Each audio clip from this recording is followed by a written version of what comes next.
Njhani bot? Xavisa murhi wa makondlo.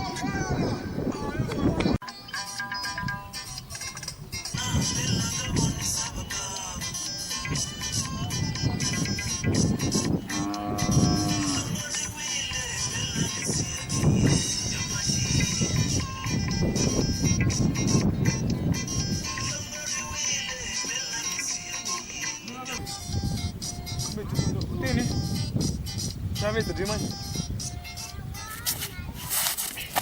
Hey, bot! Hey, bot now. Hey, bot, go.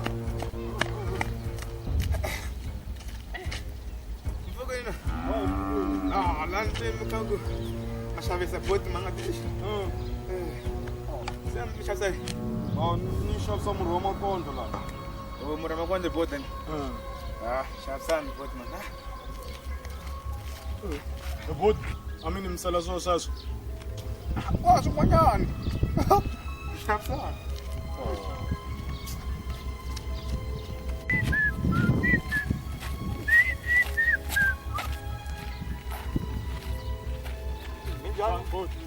Hi pfukini minjhani na? Hayi pfukeni. Hayi mo hi jikanyana kun'wanyana lani mani. Mi jika kwihi na? Awu ni jikanyana la Mkuleni ku ya xava murhi wa makondlo bot. Ni ku xaviseni ka wona mina. Ende futhi va lava vanhu romeni.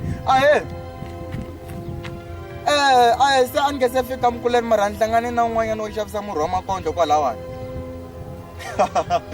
Mi vula ni nga mi hembela ka mani. Na u tshemba murhi wa vafana lava wu ti yini wu strong wona a hi magirigamba a ni miri swo endliwa hi makula swi tiyangi loyi mitima mani. Ni wu ringa ni nge wu ringi mina ni nge wu ringi. Mi ri mhaka yini ku ri ma swi tiva ku na loko mi ni rhuma a chani va ni tsongoleleni mithlembo ya mi ni caca mi kumbe na ni tsongolela swa n'wina se i murhi wa makondlo se ni mi lava ku ni lumbeta wona ku na wu tsongolela. No problem a ku na problem munhu wo ringa hakike hi swona mi ri ko sala yaleyo wa ntsene bro Ko sala wona. mi xoko u ta dlaya kondlo A ni sure. a ni tshembi lowu a mo hi ringa hi twa loko ku ri u ta dlaya Wa kondlo ringana. a mo hi ringa hi twa vanhu va masiku lama va xavisa swin'wana swo ka swi nga Swi vula loko mi ringene mi ta mi teka na loko tala. A ni lowu wo xavisa u tsununse. u ta dlaya kondlo wa loko ka u nyanganya so U ta dlaya a ni tshembi lowu ni hoxa kambirhi ni nga ni twa ringana loko mo ringa ka 2 ni. Nga swi vona. a xikan'we ni wu chululela n'on'weni hinkwawo ni ta vona hayi a ni sure ni ringi kambirhi a ni twangi ku cinca la mirini wa mina mo ni wu nwa hinkwawo murhi lowa poison leyiwani ya makondlo ku endlela ku ni ta va sure a ni tshembi u ta dlaya kondlo lo mara wo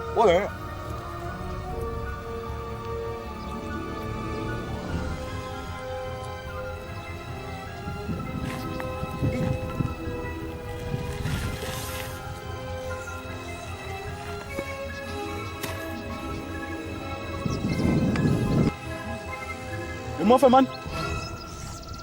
Bratush Samvona loko mhlala muzi. Ambubabbangi muzi. a ni rivele ka mtinani a ni rivele ku munhu loko a fanekele a buba mani swi komba ku se ni ta va ni swin'we overdose swi leswi a ka ha ri na ku rivaleliwa le tilweni Se loko mo fa mi nga hakelangi mali ya mina. Se ni xoko u file.